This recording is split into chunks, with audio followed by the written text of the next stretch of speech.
Good morning, everyone. My name is Jaren Kalina, and I am a Senior Policy Associate at Advance CTE.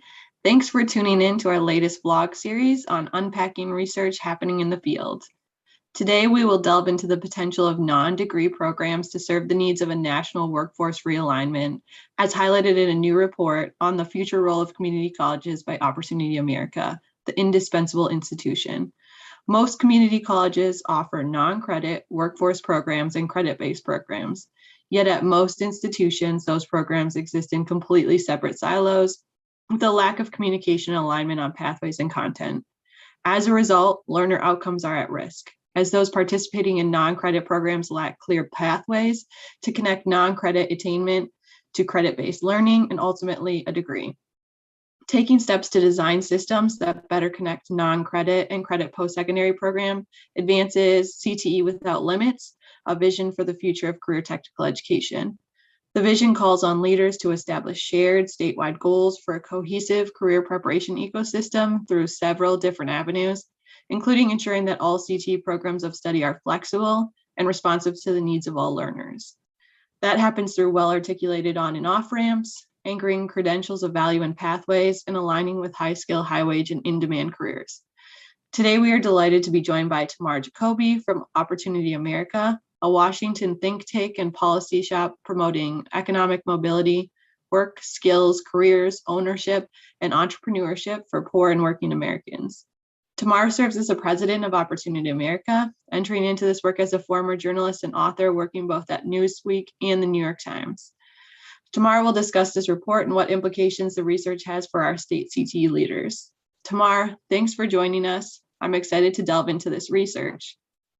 The first question we have for you is, why did Opportunity America choose to deploy this survey, and what were your top findings? Thanks, Jen. It's great to be here. Thanks for that generous introduction.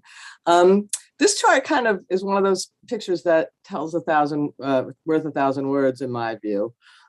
Because when you think about where people are going to get the skills, what institution is prepared to help people acquire the skills they're going to need in the economy of the future, and you look around the landscape, this is what you see.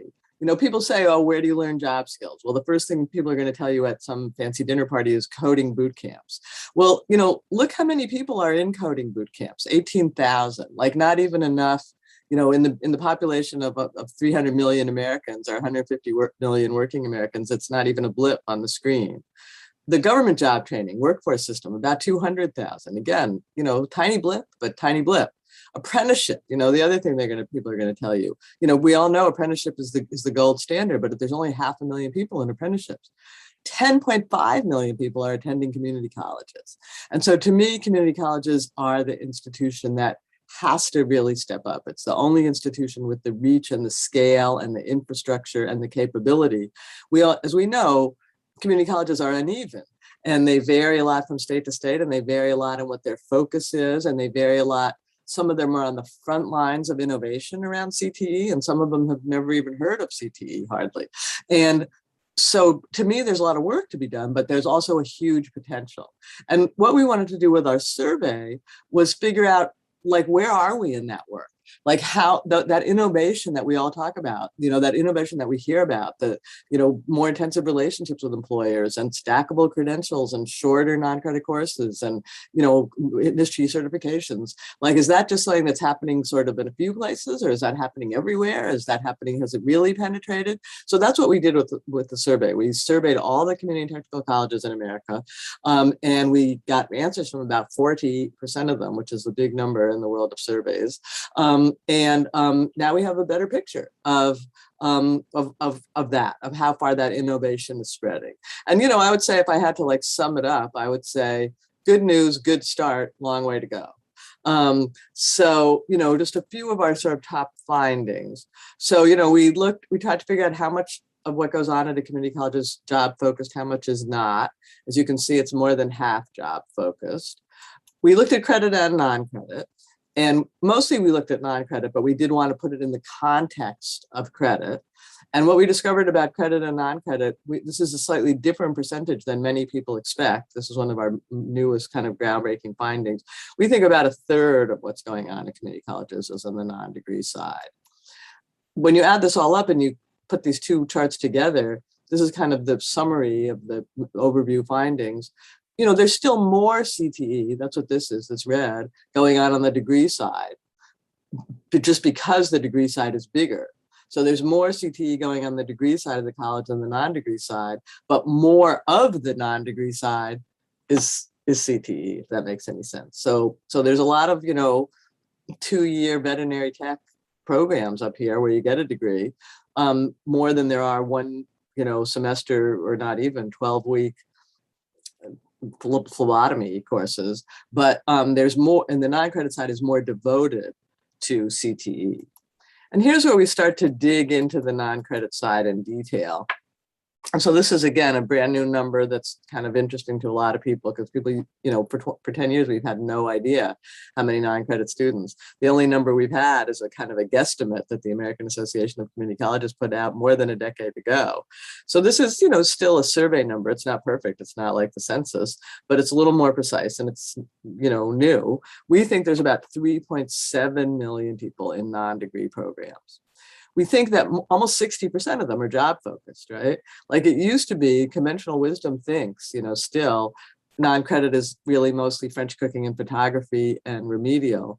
It's not. There's some French cooking and photography and remedial, but it's only about 20% each, and 60% is job focused. So mostly what they're doing on the non-credit side is CTE.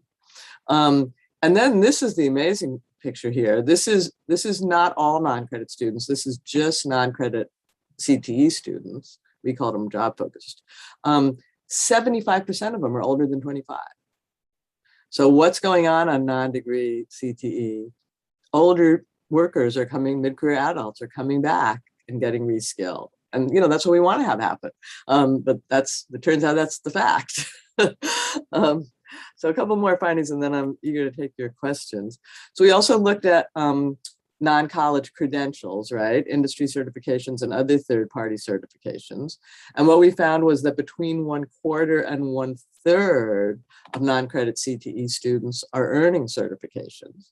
And again, that's a pretty good start. I like to see it more, and there's challenges about what's a quality certification, but between 1/4 and 1/3 is a pretty good number. We can come back to all of these. This is not such a good number picture. You talked about making the transition, the seamless on-ramps and off-ramps. Well, if you ask, this is not students, this is colleges, but if you ask the colleges, can workforce students, non-credit CTE students, leverage their non-credit learning for credit, only about 20% of them say it happens most or all the time. That is too low a number. Every single college administrator you ever talk to talks about stackable credentials, but it turns out it's just talk. Not that many people are stacking. And this is the last slide of our findings. And then again, I'm eager to take your questions. This is who pays. And this, again, is to me a very discouraging piece of picture. As we all know, you can't use your Pell Grant for your non-degree learning. And so who pays for it? So this is who pays. States pay about 1/4, which I actually thought was high. I didn't know it was going to be that high. I wouldn't have guessed. If I'd had to guess, I wouldn't have guessed that high. WIOA, this covers nothing, 8%. Like, sometimes you have debates with people in Washington about should we have short-term Pell, and they say, oh, we don't need short-term Pell because WIOA pays for it. Well, guess what? WIOA doesn't pay for it. They pay for only 8%. Employers are doing twice as well as WIOA. That's something, but it's still far from the lion's share. The lion's share is students paying out of pocket. And, these are the people who can least afford it. Remember those mid-career adults, 35, 45 years old, who've taken some time between a bad job and what they hope is going to be a better job to learn a new skill. They really do not have the money. And this is a national average, 36%. In many states, it's more than half. And in some states, it's more than 2/3.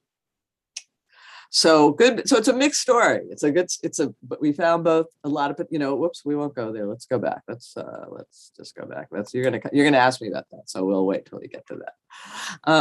So let's see, maybe I'll go. So I think you have some questions for me.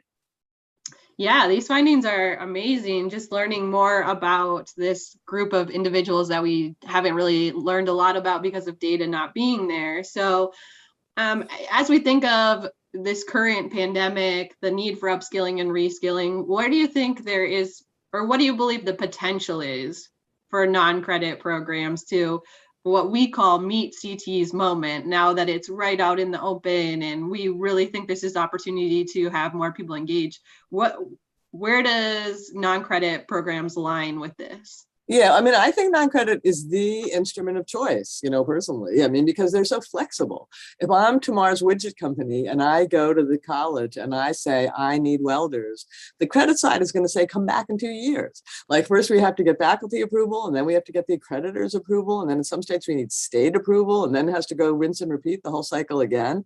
And the non-credit side is going to say, you want the course to start tomorrow? You want the course to start yesterday? Who do you want to have in the course? What kind of welding should I teach? And it's just much more flexible and labor market oriented, which in today's changing economy, you really need.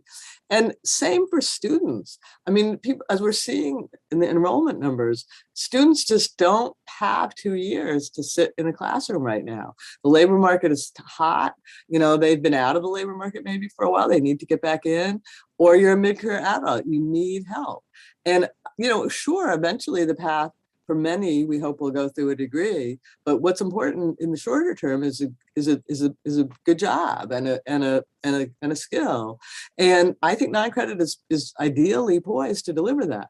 Can they? Will they? That's another question. I mean, the challenges, there are many challenges that start with the redheaded stepchild's children at the college, and the faculty don't take them seriously. And, even the CTE faculty don't take them as seriously as they should. And they have a kind of inferiority complex on many campuses. And they're not all doing the innovative work that we're talking about. Some of them are still teaching the same old CTE program, the same old curriculum that they had on their shelf 10 years ago, and are not doing enough stackability. So there's a lot of work to be done, I believe, for them to kind of, it's like a butterfly, for them to come out of there, whatever the transition is called, when the butterfly emerges from the worm. There's a lot of work to be done there for that to happen. And some colleges are further ahead than others, and some states are further ahead than others in helping them. But I think, and everybody, again, everyone sort of talks the talk. I mean, that's what we found. There was not a college in America that doesn't talk the talk about skills and workforce and employers and stackability, but they don't all do it wholeheartedly. And so there's great potential, short answer, great potential, but more work to be done. Now, to some of that, are there potential barrier? I mean, you spoke to some of the barriers in the answer you just gave, but are there additional barriers to the colleges or the students in getting these non-credit programs going for themselves?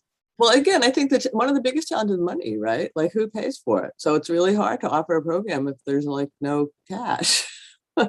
And, I think short-term Pell or state funding for non-credit programs is huge challenge. Data is a big challenge, and definitions. Like, I mean, it's really boring to say we need more data, right? Like, you sound like I don't know what, but we need better and more data. I mean, colleges really struggled to answer, and before data comes definitions, right? Colleges really struggled to answer the survey. I mean, it was a big, heavy lift survey, right? This was not, how was your Instacart driver? As you can see, like, we had 55 really hard questions about, like, what do you actually do at your college? And, we wanted numbers. But, like, colleges don't know the difference between a certificate and a certification. I mean, there are whole state post-secondary authorities that don't know the difference between a certificate and a certification. Non-credit means something different in different states. Only, some of the states track non-credit data. Employment outcomes, only about a third of the states, of the colleges, track employment outcomes. I mean, how can you be offering CTE and not look at the employment outcomes? Like, I mean, I know a lot of places don't, but I mean, to me, you have to eventually. So data and definitions, until CTE is never going to, non-credit is never going to get the props it deserves and the respect it deserves and the funding it needs until they can tell their story better. And that means better data and definitions. And so that's, again, like a state job. So, funding is a state job or a federal job. Data and definitions, it's a state job or state job probably. the barriers on the campus between of sort of integration are a big issue. You know, again, I talked a little bit about it, but faculty, you know, every college, they're having some negotiation about, can this certification count for credit? And it's like the Inquisition. You know, it's like, I mean, some colleges it goes better than others, but it's always difficult. And there's not enough integration, and there's not enough bridges from one division to the other, and there's not enough sort of cross-pollination. I mean, they have so much to teach each other. You know, the credit side has so much to teach the CTE side about the non-credit side, about like teaching kind of soft skills and employability skills. And the non-credit side has so much to help the credit side with in terms of like employer connections and stuff. There's a lot of potential synergy, but they see each other sort of as, oh, those people on the other side of the campus, you know. It's and it's not, I mean, again, and it's not true everywhere, but there's a lot more that can be done at the campus level to integrate. So they're barriers, and you know, they're big barriers, but we gotta work on them, because again, I mean, to me, this is the best tool, one of the best tools we've got. And we need to use it better. And, you know, it's been invisible. The phrase for the non-credit side of the college used to be the hidden college. And to me, it's like hidden college, hidden asset, hidden students, invisible students. I mean, it's you know, we need to bring this out into the light and connect it better and make it work better. Yeah. It seems like there's just a lot that can be done based on all of the findings that you have, based on the profile of the learner. But just to like put it in context for a state CTE leader on something that they could be doing, where do you think for our members, what are the key next steps, both immediate next steps, but also like long-term next steps in implementing the recommendations? You know, we all know the next steps in some ways. I mean, like anyone could tick these off, right? Any of your members could tick these off. But if you look a little deeper beneath them, that's where I think it sort of gets interesting. So everybody knows we need more intensive employer engagement. But, you know, what's really interesting is we tried to categorize employer engagement. So, you know, like the average number of employer partners that the colleges have, big colleges, small colleges, all across the country, is 191. What that means to me is they have none. Like you have 191 superficial ones, but you know, like you can't have a real deep, meaningful relationship with 191, you know, businesses. I mean, I'm not saying it's good to have those light touch relationships. They serve a purpose too, but there's a spectrum from light touch to heavy duty. And light touch is, you know, they come give a lecture once a year, or they come to a meeting once a year. And heavy duty is they, you know, help you design the curriculum and help pick the students and help pick the instructor and call every 2 weeks and say, how's Jimmy doing? And hire people at the end and give you feedback. Jimmy didn't really know how to have the skills I need. So there's a spectrum from light touch to heavy duty. And what CTE directors need to think about is moving more of their people up that spectrum, because light touch is nice, but it's like anything in life. The more you put in, the more you get out. And so employer engagement is a place to start, but it isn't just like find more employers, it's build deeper relationships. We talked about this, and again, everybody knows this. Every campus is working on this. Every state is thinking about it. But those bridges between credit and non-credit are wobbly at best. You know, it's like the picture of the little rope bridge across the chasm. You know, like it's not very good bridge. Not enough people do it, and not enough people can do it. Not enough people take advantage of it. It's a little bit of a chicken and egg. We don't know which is, you know, do people really want to do that? We don't know yet, but we have to have better bridges. More industry certifications. I mean, I'm a big fan of industry certifications, and, you know, we saw the uptake, it's growing. It's a good first step. Obviously you need state help picking quality, you know, determining quality certifications. We don't want a lot of rubbish currency, but I think certifications are another just really important tool. Funding for non-credit workforce education, you know, get your state to help your state figure it out. There's there are a lot of innovative models. Virginia, fast forward, North Carolina tiered FTE. A lot of states use their CARES, GEAR, Governor's Reserve Fund, for emergency fund for non-credit workforce. Find some money. People need scholarships. People need to pay, you know, people don't want to park themselves in a classroom for 2 years. They do want skills, but they don't have money to pay for it. You got to help them. And then this data and definitions, got to work on that. So, you know, again, anybody can make this list, But the challenge is sort of really taking it deeply, taking each one of these as deeply as you can go.